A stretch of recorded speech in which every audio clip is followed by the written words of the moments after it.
How are you? Good morning. Yes, it's 7:30 a.m. Good afternoon, John. How are you? I'm good. Real Awesome. good.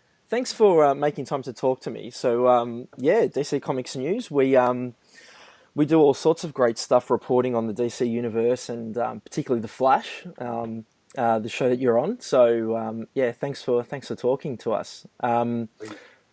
We've been keeping up with the show from the start, and we love the show.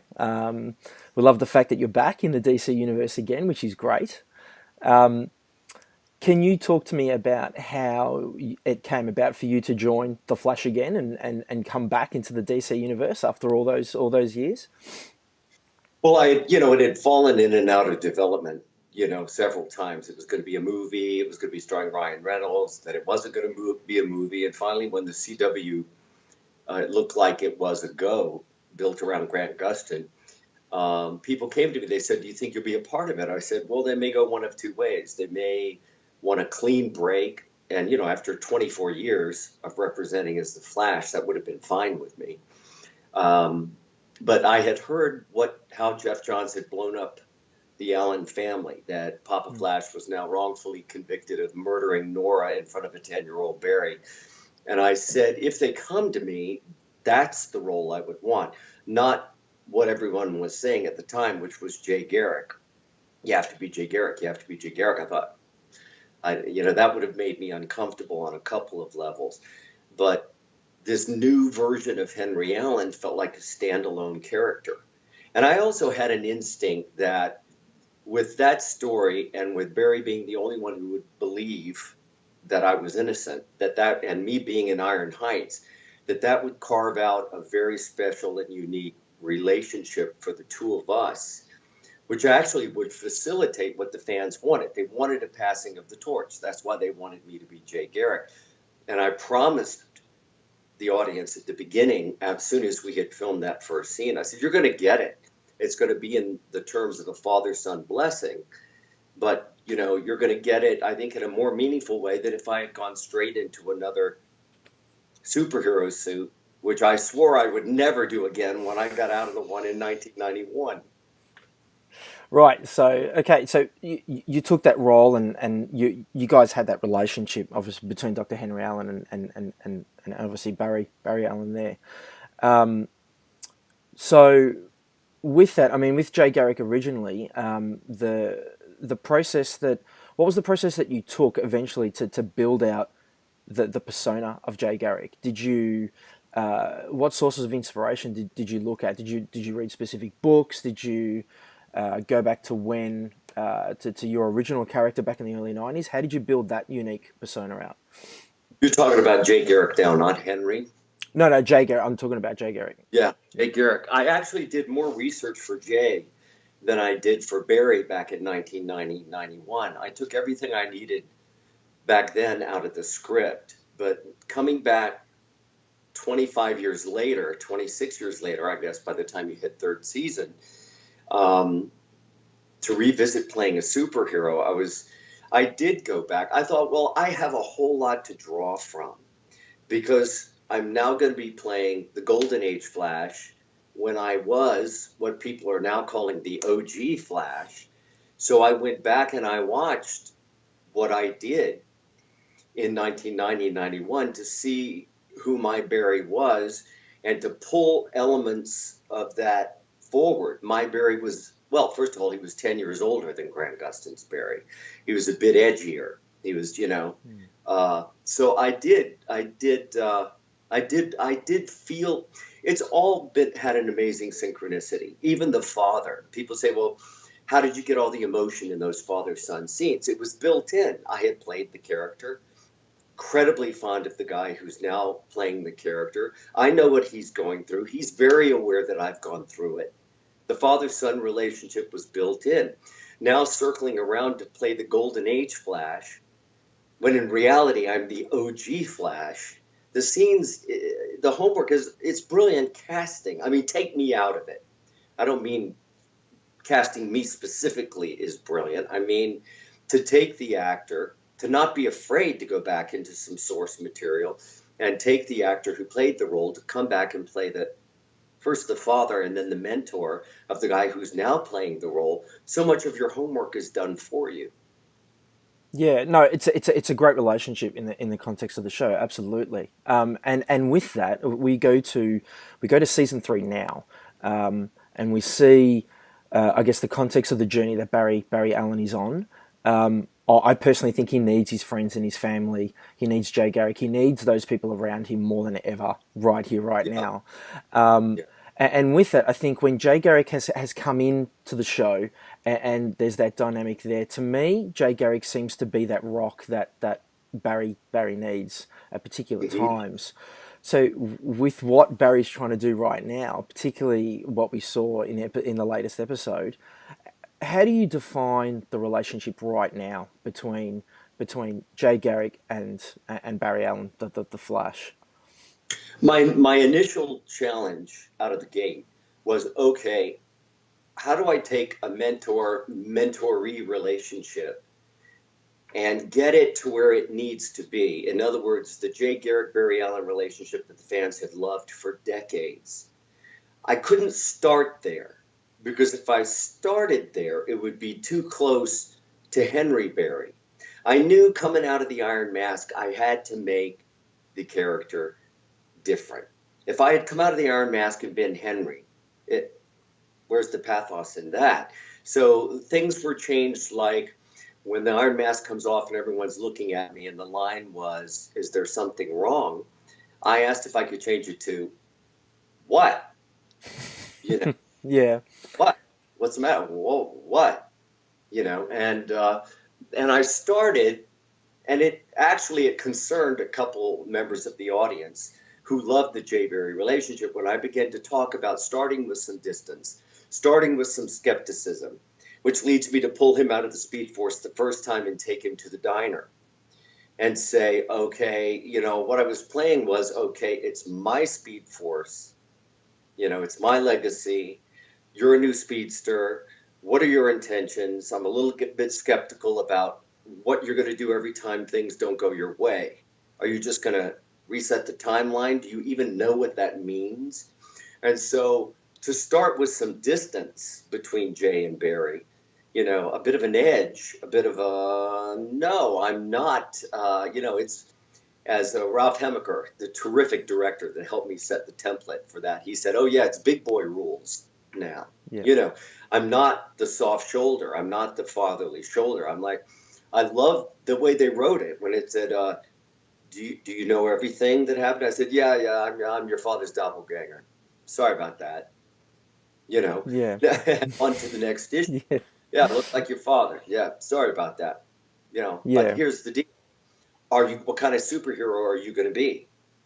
yeah, Because this big boy rules now. Yeah, I look like your dad. Great, fine. I'm not him, but I tell you who I am. I'm the keeper of the Speed Force, and I'm not sure what your intentions are. Now, with very few episodes, we've started to come, and I think Tuesday night was uh, a big step along that journey of getting to the point where, first of all, I learned tremendous things about him when I found out that Savitar, this Speed Force legend that I've only heard about, and I'm not even sure he's real, appears but to Barry. And because the only reason he would do that is because he's threatened by Barry. So what does that tell me about Barry? I didn't threaten him. He didn't appear to me.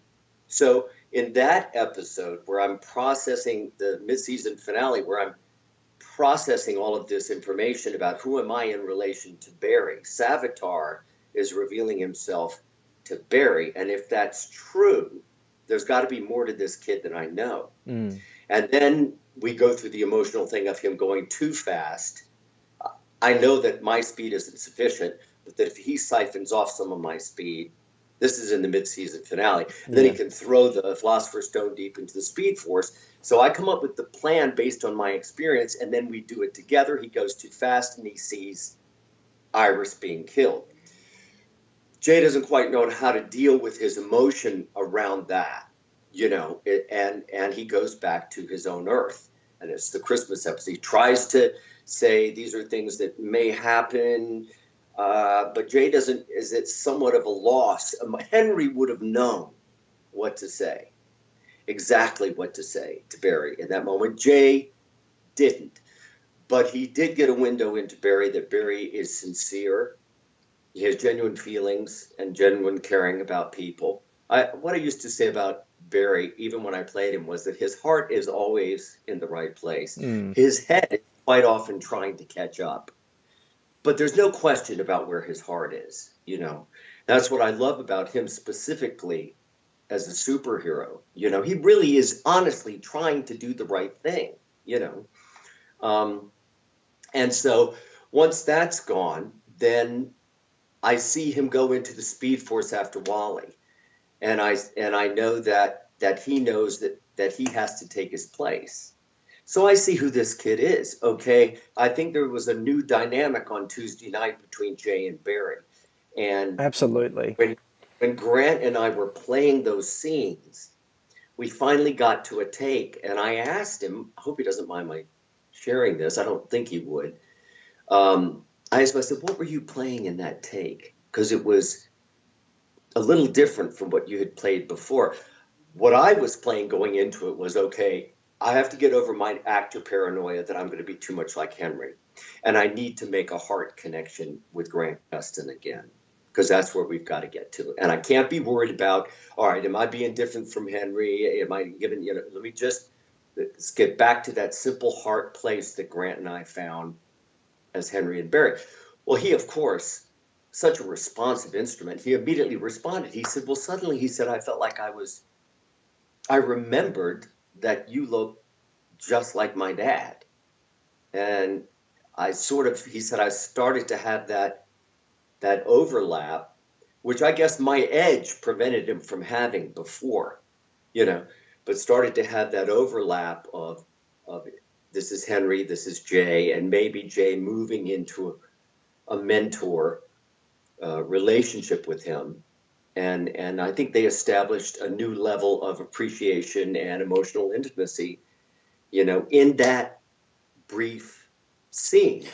Absolutely. I remember seeing that scene, and for me, it was very much like, you know, Barry's there, he saves Wally West, pulls him out, and then all of a sudden Jay Garrick comes in, and all of a sudden it's kind of seemed like an evolution of the relationship.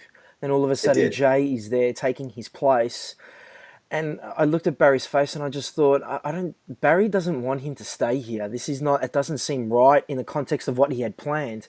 And it goes back to your point before. His heart's always in the right place, but things aren't. They're not playing out the way they need to play out for him. And I feel like saying, "Geez, poor kid. He's up against so much. Lucky he's got Jay around here."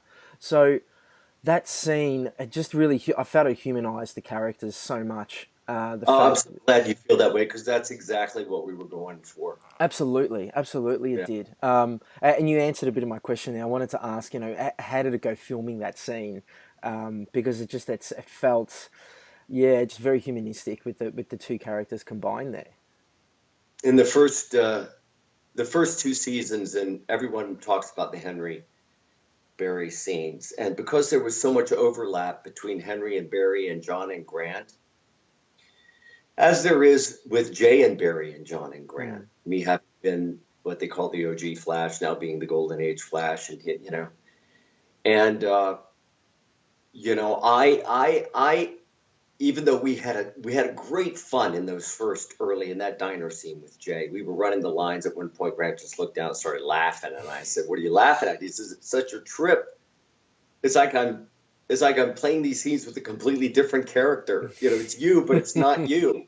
It's such a, I said, which was perfect for where Barry's head was, you know. So it worked. It's like, you know, art mirroring life. But I have to say, I I will always treasure those heart to heart moments when Barry, there was time for everything to die down, the action to cool, the music to soften, the lights to go down, and he needs to get vulnerable and he goes to the Iron Heights. He picks up the phone to talk to his dad. Mm. And they were so beautifully written, you know, and each one different, each interaction different. Every time I'd say, well, that's it. That's the only, we've done that scene as many times as it can be done. And then they put it in the subjunctive. They'd say, Suddenly I'm saying, yeah, well, I know, but if the Flash were my son, I'd tell him a few things. I'd tell him he's a hero, I'd tell him he's saving a lot of lives. And it was just so beautiful that I did miss that, going into the early part of Jay. I feel like now that I proved that John Wesley Shipp could be different from Henry in the role of Jay, I feel like I can let that go and we can reestablish that heart place, which is as essential, I think, to the audience for Jay and Barry as it was for Henry and Barry, although in a different way. Yeah. Can you tell me what it was like and what it meant to you walking out on scene for the first time as Jay Garrick in that suit? Well, I have to say it was a bit of a confront for me. I mean, here I am 25 years later, you know, putting on another superhero costume. I couldn't have done it if I don't know that I could have done it if that had been the first role they had offered me. I'm not sure I could have gone right out of Flash 1991 into Flash 2014 into another superhero suit, feeling like I was being compared to myself 24 years ago. It was 24 years when the series premiered. And also being on set with, you know, this group of 20 something actors for whom it seemed appropriate. I'll tell you, I always say this: Kate Main, the costume designer, really helped me with that. I was expressing some kind of, is this going to work? Is this, it's like, is all these years later? Is it, we're always afraid. There's always that thought, which an actor has to immediately get over. Because if you're afraid of looking silly, it will kill any creative impulse that you have. So you have to get over that. But I expressed it to Kate in the fitting, and I said, "Is this gonna?" And she had said to me something on the order of, "I actually think it's pretty honorable what you and I really applaud what you and the CW are doing, proving partially to yourself, certainly to the audience, that you don't have to be 25 or 30 or even 35 years old in order to be a hero, in this case, a superhero." And I thought about that and I went, okay. So it's not about trying to be who I was 24 years ago. It's about owning completely what I am today. And it's in the script. Jay's not fast enough to throw the Philosopher's Stone, but he has the experience to come up with the plan. So Jay contributes what he can. He knows enough to use Barry's speed, superior speed, in a way that the siphoning off some of his own, they can accomplish the objective. And they go about it, as teamwork. But the whole cast just, I have to say, what an incredible company. I think people knew I was maybe feeling a little bit funny. I walked onto the set the first time as Jay Garrick, and the crew and everyone burst into applause. Oh, wow. I'm sure a lot of that was for the designer, because it's a great design, the costume. But I was the whole cast, I'll never forget, when they were doing the thing to put on the helmet and the light and the camera swooping around, and Candace is off camera going, Yeah. and Joe, and it's like Jesse's over here with this big smile on his face, and and everyone supported me. I mean, I don't want to get melodramatic or anything or overly, but it meant a lot. I mean, it is, after all, a superhero show. I mean, we're not very brain surgery. However, in my life, it was kind of a very strange revisiting, and they totally supported me through it. Yeah, look, I think it was the CW. I mean, they've done it with Supergirl as well, and it's a beautiful thing because, I mean, even for me, just as a fan, I remember watching you as the Flash when I was 8 years old, and then to see you come back, it's very fitting because we don't forget where we've all come from.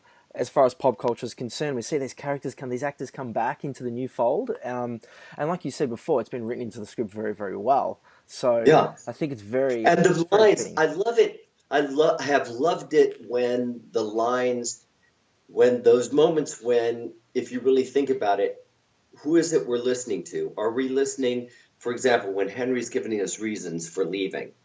Can you become everything that you need to be with me here? Look, in other words, that's Mm, Henry being in vulnerable situation when he's doing this whole episode about my enemies attack the ones I love. But on another level, it's with John Wesley Shipp here every week, looking over your shoulder. I love it when, okay, who are we listening to? Are we listening to Jay and Barry, or are we listening to John and Grant at this moment? And yeah. there's so much resonance. Like I said, our homework is practically done for us. No, I think it's a great dynamic between the two of you. It's amazing. So, um, back just quickly back onto the story with season Yeah. 3. Now that Jay Garrick is back in the Speed Force, and he's there. Barry's gone back with Wally West. Love Kid Flash, by the way. Isn't he Amazing. awesome? It's You great how know, the show's building out this whole Flash family. Um, yes. um, so, is there anything you can share with us around the fact that now that Jay Garrick is back in the Speed Force? Is there anything you can kind of tease to say what we can expect specifically around your character and where he is? The fact that everyone's now back onto Earth One. Well, the way I went into it, Keenan was so beautiful and so vulnerable because he was re-experiencing his mother's death again and again and again, and didn't know what was in for it. Jay goes in it, and I recreated for myself a very specific emotion memory, but not being at the effect of it, but rather meeting it head on. Jay knows what he's in for, Mm, and he's accepting it, and he accepts it as a hero. Um, he believes Barry when Barry, that passing of the helmet. I found myself, and I noticed when I watched it on screen that I looked down at it, and there's almost a hesitation about, but Carlos's character said, he said you could use this to find your way out, and he says, "I'm going to come back for you," and I say, "See you soon, Flash," you know, that was pretty awesome, and by the way, passing the helmet it was over. a great moment. It was written, "See you soon, kid," but I was like, this whole scene, I'm telling him and I love the way he did it. I said, "You got to, I've got to stay here. You've got to get out there and beat Savitar." And Grant's right there with it, and then he Mm. stops and he says, "How?" You know, I love those lightning switches. It's like, how? It says by doing what you do, but be the Flash. So that I felt at the end I had to say, "See you soon, Flash." Had to give him that because Yeah, give him something um, back. yeah. Yeah. Well, that's amazing. I think we think you're doing a great job on the show. The show itself is fantastic, and the fact that you're back on there is, I think it's very fitting. I personally, for me, I'm not going to talk on behalf of everyone, but for me, I see you as a bit of a cult figure in the DC universe. So, Oh, um, thank you. I think it's fantastic what's happening. So, thank you so much for talking with me and DC Comics My News. It's been a great conversation, and good luck with everything in the future. Thank you so much. We should check back in after the end of this season to. I'd like to get your take on how you think how we're unwinding it or further winding it up, whatever happens. Because I'm Absolutely. not even absolutely sure at this point, but I can't wait to see what they have in store for going into this season's finale. Oh, for sure. Absolutely.